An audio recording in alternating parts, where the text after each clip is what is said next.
Es la hora ya, ¿no? Es la hora, pero vamos, que yo ahí no veo a nadie, ¿eh? No, ahí no hay nadie, vamos, que no. ¿Hay alguien? Que no, hombre, que no. Que ahí no hay nadie. No hay nadie, ¿eh? ¿Verdad que te digo que no hay nadie ahí? Que ahí no hay nadie. Vamos a ver, por favor, si hay alguien, ¿podrían mover la mano o decir algo?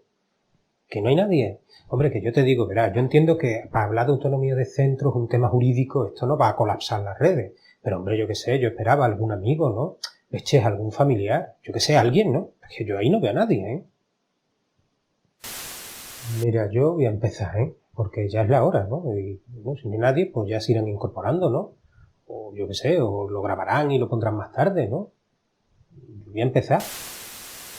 Buenas, vamos a hablar de la autonomía de los centros educativos y cómo esta autonomía se traduce en un contrapeso frente al intervencionismo y a la escuela única. Aquellos que me conocen, que han participado en alguna de mis ponencias o de mis charlas, saben que me gusta introducir algún tipo de broma o algún tipo de chanza durante las ponencias, no porque sea muy gracioso, sino fundamentalmente para evitar que se mueran de aburrimiento con el tema, ¿no? Sin embargo, me temo que en esta ocasión no voy a poder hacerlo y les prevengo de ello, fundamentalmente porque me sentiría como un monologuista fracasado, ¿no? Esto que salen en las películas, que salen al escenario, cuentan su primer chiste y nadie se ríe, ¿no? Esto es lo que nos traen los tiempos, esto es lo que nos trae la nueva normalidad. Este término, nueva normalidad, no es más que una manipulación del lenguaje. Lo más correcto sería decir es lo que nos trae esta anormalidad. Aquellos que me conocen saben que intento sacar punta de cada uno de los elementos que se me ponen a disposición. Y eso también voy a hacer con esto del concepto de nueva normalidad. Estamos acostumbrándonos a que realmente se utilicen determinados instrumentos que no son del todo legítimos. Y estos mismos instrumentos se están utilizando por los defensores del intervencionismo. Y así, en ocasiones, pues lo que hacen ya no es reinterpretar la historia, sino es reelaborar la historia, reescribir la historia. Ya no es usar el lenguaje conforme les interesa, un uso alternativo del lenguaje, sino que es directamente una manipulación del lenguaje, como con esto de la nueva normalidad. Ya no es utilizar los medios de información que están a disposición y que suponen un derecho en el ámbito democrático, sino que es manipularlos, es forzarlos hasta la propaganda. Estos elementos también se están utilizando hoy día en la defensa del intervencionismo, del monopolio de la administración pública. Precisamente la ponencia que íbamos a dar y que fue suspendida por el estado de alarma iba directamente sobre esto, pero lo retomaremos en su momento. Otro elemento a tener en cuenta es la dificultad que supone dar una charla de estas características, porque para mí es fundamental la retroalimentación. Yo cuando voy dando pues una ponencia voy mirando a la cara de aquellos que me escuchan y necesito ese feedback con el público, con las personas que están en diálogo, aunque sea visual conmigo. Me temo que en esta ocasión pues eso no va a ser posible, pero no descarto la posibilidad de que en un futuro podamos encontrarnos y hablar incluso de este mismo tema o de tantos otros cara a cara. El primer punto que vamos a tratar es el de la autonomía versus heteronomía. Cuando nosotros hablamos de autonomía, ¿cuáles son los ecos, cuáles son las sugerencias que nos trae este término? Parece que estamos hablando de libertad, de independencia, de dotarnos de normas propias. Efectivamente, el origen etimológico del término está ahí. La autonomía supone la capacidad de dotarse de normas para uno mismo frente a su opuesto, la heteronomía, en que las normas nos vienen dadas desde el exterior. En un Estado de Derecho como el que tenemos, basado en la libertad, la autonomía es el principio, es la regla. La autonomía se presupone y, por tanto, lo que se regulan son los límites a esa autonomía. Esto pasa en cualquier tipo de legislación, también en la legislación educativa. Hay muchas veces que se dice, esta ley regula mucho sobre la autonomía y tenemos que desconfiar, porque si habla mucho de autonomía, normalmente será para reducirla. Bueno, habíamos dicho que la autonomía Es el principio, es la regla. Sin embargo, hay una tendencia que contradice este paradigma y es un crecimiento hacia la defensa del intervencionismo, del estatismo, del mayor control por parte de los poderes públicos y a veces hasta llegar al monopolio de los poderes públicos. ¿Por qué se produce esta situación? Bueno, en primer lugar, el primer punto es porque toda administración pública es intervencionista. Toda, cualquiera. Esté en el gobierno el grupo político que esté en el gobierno de esa administración pública. Claro, esto en cierta medida es normal porque el intervencionismo de la administración supone más poder y más control. Es cierto que no todos los grupos políticos y por tanto no todas las administraciones públicas pues pretenden el mismo grado de intervencionismo. Claro, es que hay algunos grupos políticos que tienen el intervencionismo entre ceja y ceja, que tienen el intervencionismo en su propio ADN. Y hay otros grupos políticos que no. Hay otros grupos políticos que hablan mucho más de libertad, al menos hasta que alcanzan el control, hasta que alcanzan el gobierno de una administración pública. Y es que una vez que alcanzan el gobierno de la administración pública, es muy difícil alejar esa tentación del intervencionismo. Bueno, puede parecer lógico que la administración pública pueda favorecer el intervencionismo. Al fin y al cabo, le beneficia y supone un elemento mayor de control y del mantenimiento del status quo, donde ellos han alcanzado el poder. Pero claro, ¿qué puede llevar a que la otra parte de este engranaje favorezca el intervencionismo? ¿Qué puede llevar a que los ciudadanos estén decididos a limitar sus libertades en beneficio de un mayor poder de la administración pública? Bueno, pues aquí hay varios elementos. El primero de ellos es que se basa en un discurso que es falso, que es engañoso. Es aquello de que la administración pública te dice, a cambio de tu libertad, a cambio de autonomía, yo te voy a dar mayor seguridad y mayor equidad. Es decir, si tú limitas tu autonomía en mi beneficio, yo, que soy el experto, te voy a dar mejores resultados y además te voy a garantizar seguridad y te voy a garantizar equidad a cambio. De tal manera que además tú no tomas las decisiones y por tanto no eres responsable de los resultados de estas decisiones. Y si algo sale mal, el culpable no eres tú, ciudadano, sino que siempre podrás echarle la culpa a la administración pública. Claro, en realidad hemos dicho que este mensaje es engañoso, es falso. Al final, la experiencia nos dice que no estamos hablando de personas que sean mejores expertos ni que vayan a tener mejores resultados y que normalmente estamos perdiendo autonomía que no se traduce en beneficio de seguridad y desde luego no se traduce en una mayor igualdad. Al menos no en la igualdad de la buena, que es la igualdad de oportunidades. Muchas veces se traduce en una igualdad de la mala, que es una igualdad de resultados y que nos puede llevar a ser iguales en la miseria. La igualdad de resultados se plantea el principio de que si alguien no puede llegar a algo, mejor que no llegue nadie. La limitación a la autonomía con un incremento del poder de la administración pública solo está justificado excepcionalmente y caso a caso si lo que se obtiene es mayor que lo que se da. Esto es lo que yo denomino, ya lo he hecho en algunos artículos y en algunas ponencias, como lo desarrollaré más en otras ponencias, como el síndrome de Oz. Cuando Dorothy y sus compañeros llegan a la ciudad Esmeralda, descubren que el mago de Oz, donde tenían puestas todas sus esperanzas, no es un mago y es un fraude. Frente a la posibilidad de denunciar esta situación y buscar soluciones por su cuenta, sin embargo, al final acaban quedándose allí en la ciudad Esmeralda y esperando que mágicamente, pues el mago de Oz, que no es mago y que es un fraude, dé una solución a su problemática. Bueno, pues esta misma situación es la que se produce con respecto a los ciudadanos y la administración pública y los poderes públicos en cuanto a este concepto de intervencionismo. Un segundo elemento a tener en cuenta también en esta posible propuesta de los ciudadanos, extraña propuesta, contradictoria propuesta de favorecer el intervencionismo de la administración limitando su propia autonomía y sus propias libertades, está en un cierto horror vacui por parte del ciudadano a la falta de legislación.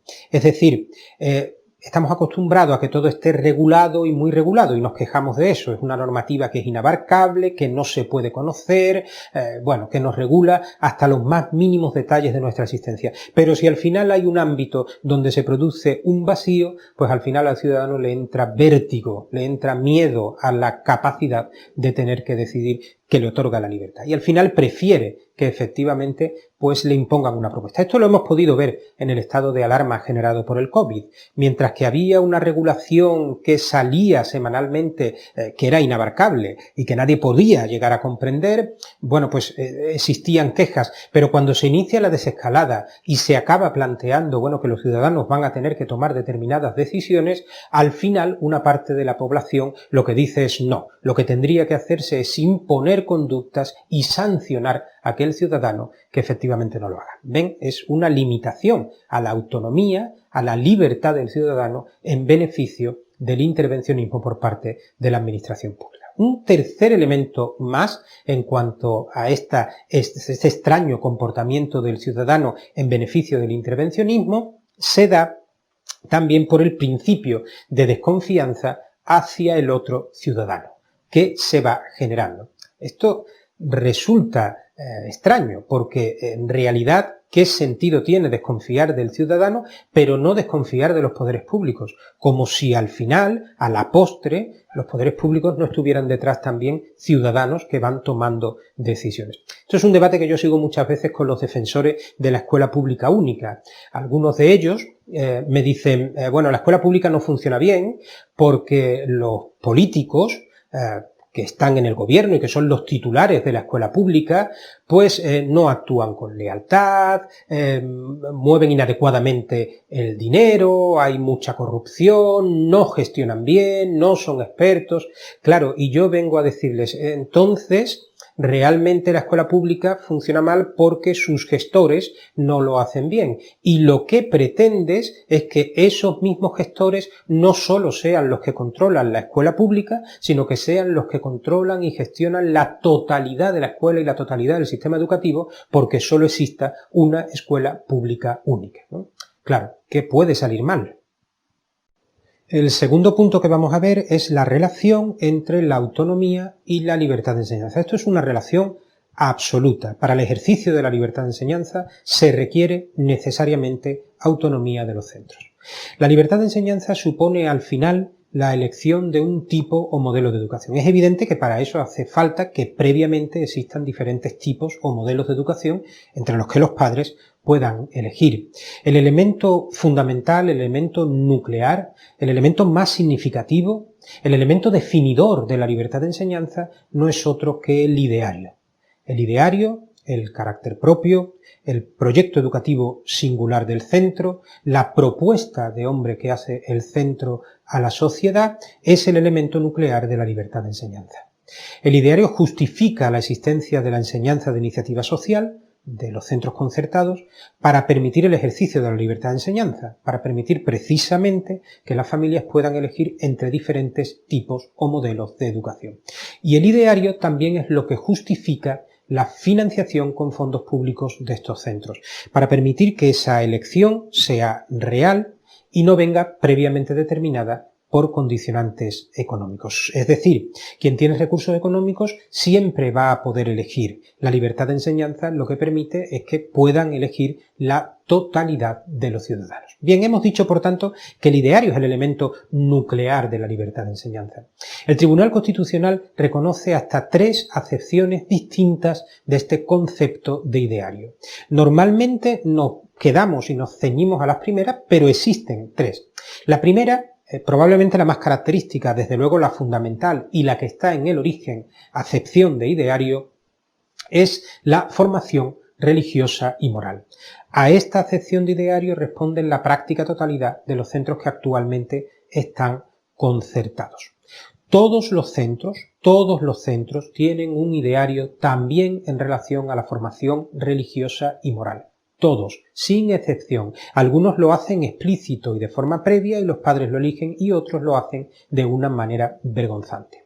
También los centros públicos tienen un ideario. Antiguamente se defendía que la escuela pública era neutra, pero esto, aparte de imposible, porque la opción por la neutralidad ya suponía una opción en sí, una toma de postura, pero además es que tampoco era del todo deseable. Hoy día se pone más de manifiesto este ideario de los centros de titularidad de la administración pública, porque al hablar de escuela pública, la mayoría tienden a colocarle determinados adjetivos. Y así se habla de una escuela pública laica, feminista, etc. Todos estos adjetivos van conformando cuál es esa propuesta ideológica que ofrece también la escuela de titularidad de la administración pública. Vamos con el ejemplo de uno de ellos. Cuando se habla de escuela pública laica, probablemente habría que hablar más de escuela pública laicista, no se está hablando de que la escuela pública adopta una postura neutral frente al hecho de la trascendencia o al hecho religioso, sino que por el contrario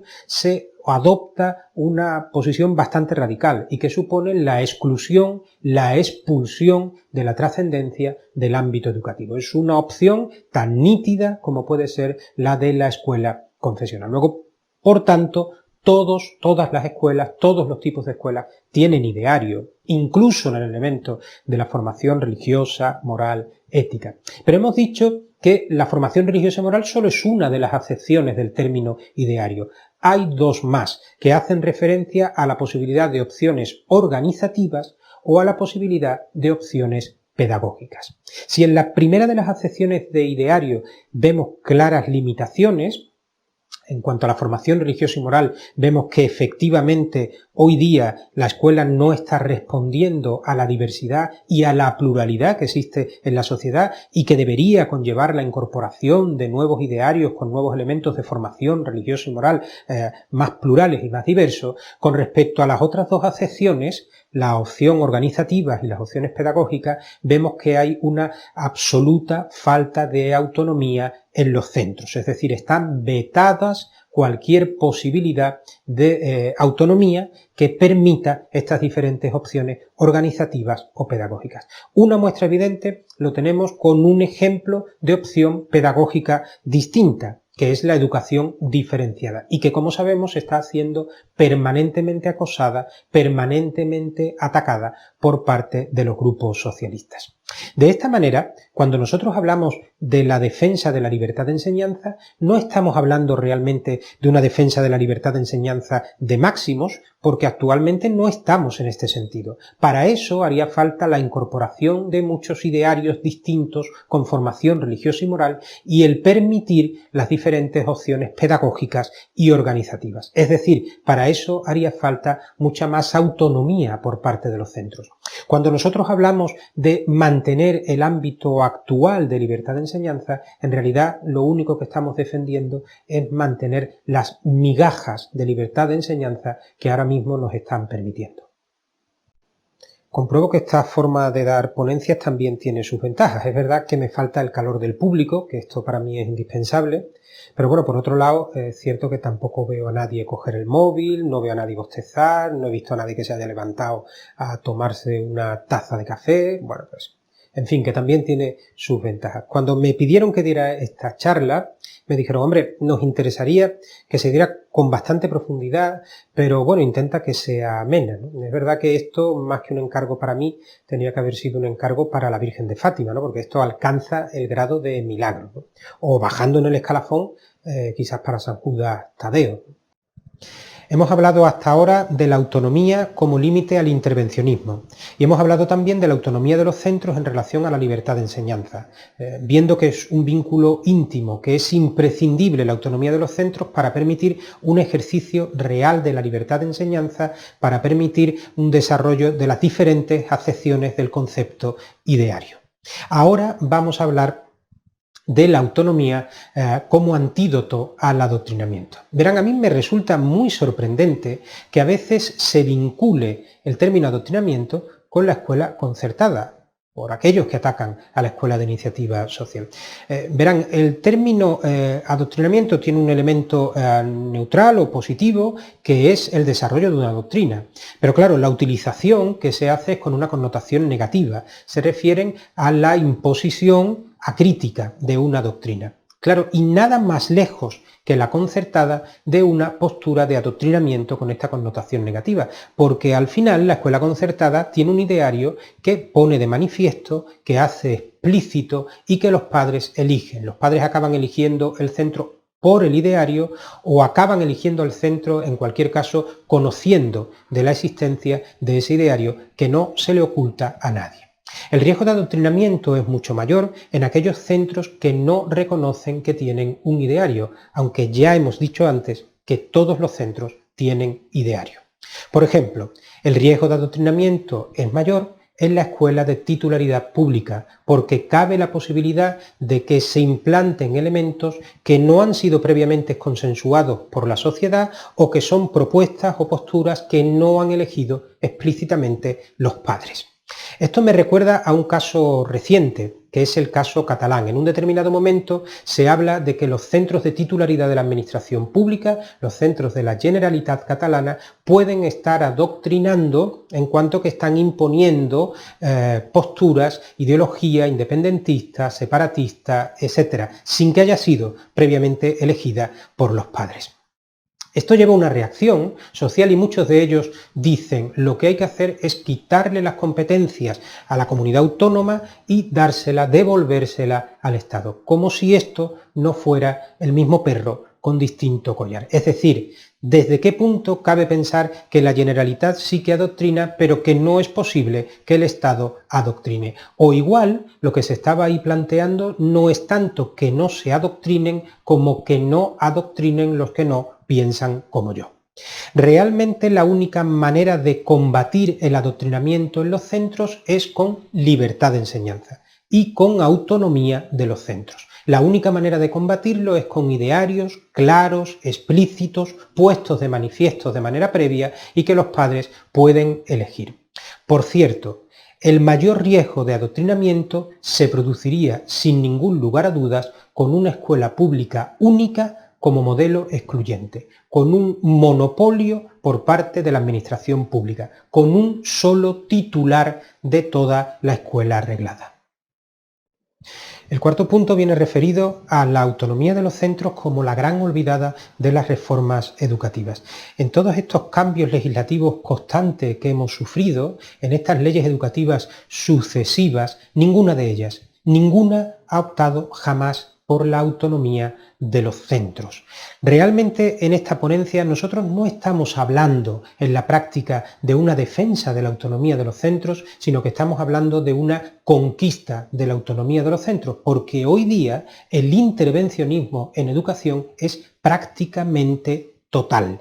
Estamos hablando muchas veces de defender la libertad de enseñanza frente a una escuela pública única, pero también tenemos que hablar de defender la libertad de enseñanza frente a una escuela única, aunque sea con diferentes titulares, que es el momento en el que nos encontramos actualmente cuando se producen límites tan absolutos hacia la autonomía de los centros. Los centros no tienen ningún tipo de autonomía organizativa, los centros no pueden cambiar los calendarios, no pueden cambiar los horarios, no pueden cambiar estructuras. Los centros no tienen ningún tipo de autonomía pedagógica, el currículum viene tasado, el contenido de las materias viene definido, incluso las optativas que se pueden ofrecer pasa porque sean previamente establecidas por parte de las administraciones educativas y de las comunidades autónomas. Los centros sostenidos con fondos públicos no tienen ningún tipo de autonomía financiera. Si un centro público, un centro concertado, llega a la conclusión de que un instrumento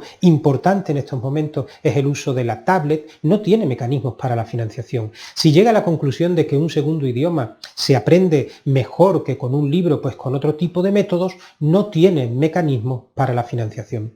Insistimos, hoy día el intervencionismo en el ámbito educativo es prácticamente total.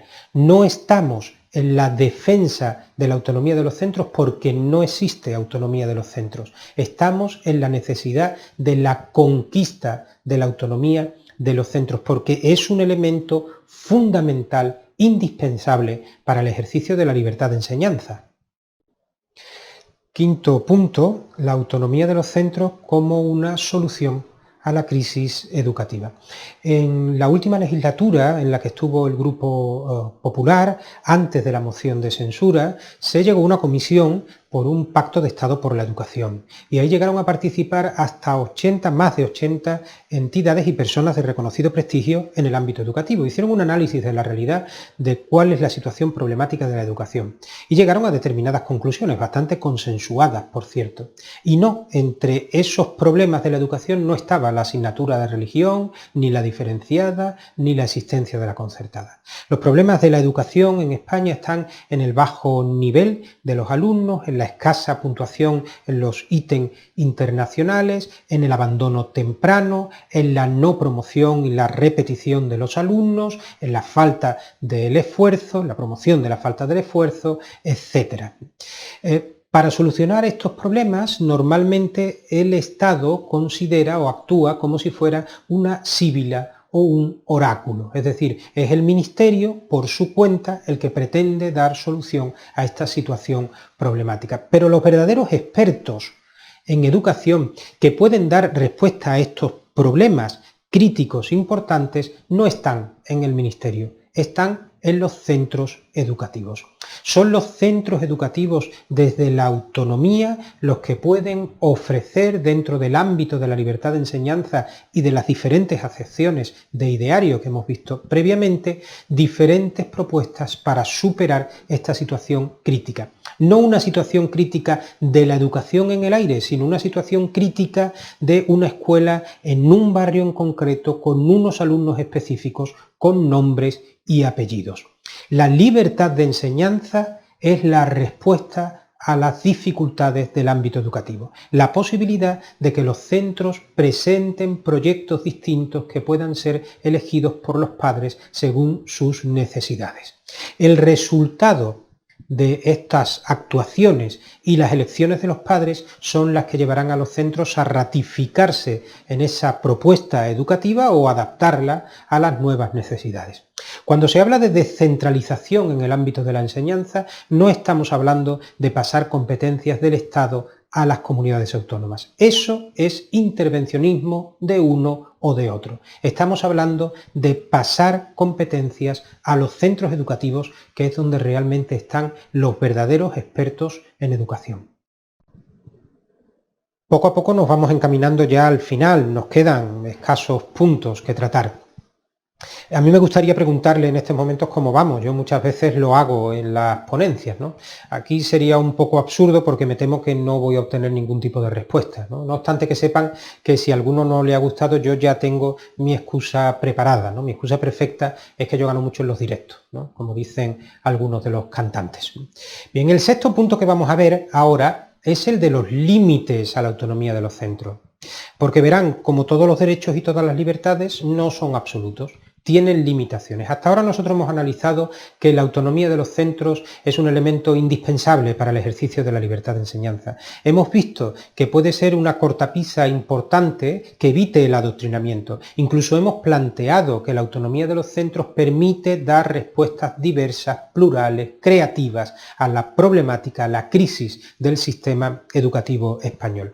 Pero, como todos los derechos y todas las libertades, están sometidas a limitaciones. No cabe que un centro utilice el argumento de la autonomía del centro para hacer lo que le plazca o le vengan ganas sin limitaciones. Estas limitaciones, según mi opinión, están fundamentalmente establecidas en dos elementos principalmente. Uno en cuanto a contenidos, en cuanto a la garantía de unos conocimientos mínimos, también necesarios para el elemento de fijar titulaciones oficiales. Y el segundo de los límites sería en cuanto al respeto a las normas de convivencia, el respeto al marco democrático de derechos y obligaciones del que nos hemos dotado y que están en el texto constitucional.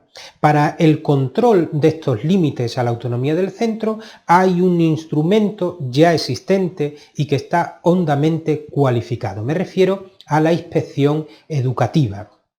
Inspección educativa que debe asumir en este sentido una labor más propositiva, más de colaboración en el centro para el desarrollo del ideario y no tanto como en algunas comunidades autónomas que son utilizadas por la administración pública como si se tratase de una guardia pretoriana o de comisarios políticos. La inspección educativa está al servicio de la sociedad y de los ciudadanos y debe responder ante ellos y no al servicio de los cargos políticos que acceden al gobierno de una administración pública. El nivel de cualificación de la inspección educativa es muy elevado y sin embargo pues no se está utilizando de forma oportuna. Pues hemos llegado al final. Agradezco a Adealar la oportunidad que me ha dado de dirigirme a ustedes, aunque sea con una pantalla por medio.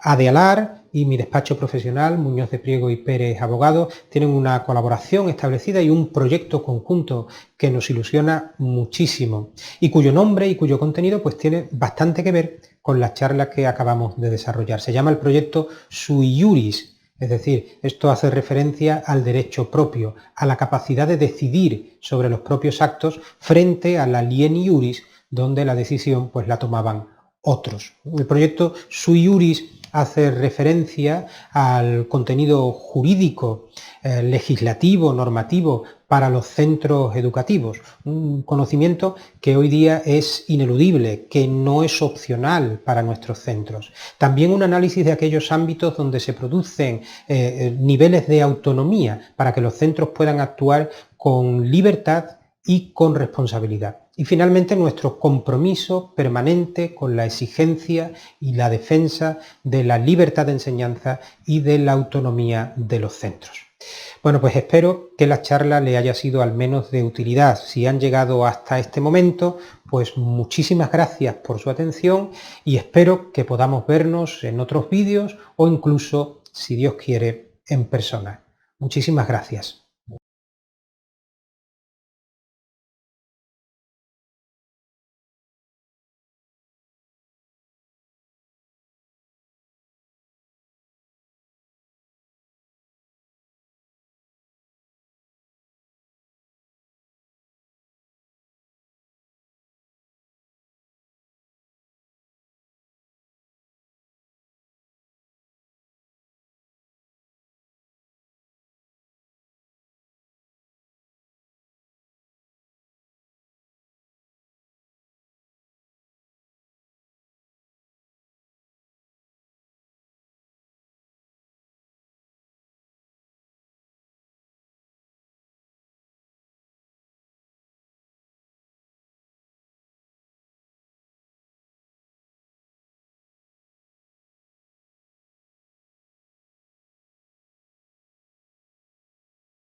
Pues yo te voy a decir la verdad, ¿eh? Yo me he quedado con la duda al final de si aquí ha habido o no ha habido alguien, ¿no?